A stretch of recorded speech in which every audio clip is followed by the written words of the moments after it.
Hi, my name is Seth Bacon, and I just wanted to share a little bit about the 90-day mentoring challenge that Mark Smith hosted and my experience as a part of that program.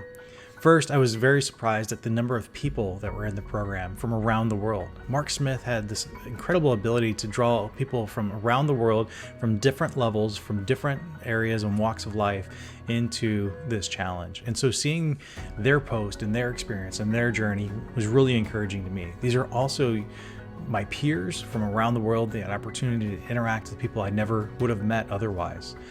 Mark Smith has this ability to read books and understand sort of high level what's going on in these different areas that are outside of business applications, and then be able to take that learning and understanding and apply it to business applications, specifically in the Microsoft stack. It's neat hearing his journey, what he's going through and what he's gone through and where he looks to go.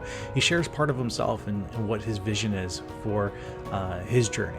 And so that opportunity to learn from others, to learn from him, somebody that's been in the industry for as long as he has, is very unique in this space. That opportunity to interact with him on an ongoing basis over 3 months is impressive. And very much thank you to Mark for that opportunity.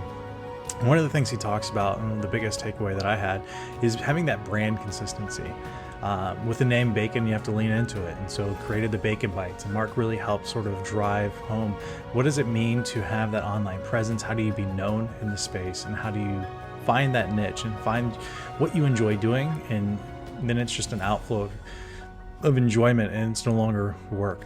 And so highly encourage you, if you have the opportunity, to go ahead and apply for this 90-day mentoring challenge. It's something that is a challenge. It's going to take time. It's going to have books that you need to read and go through.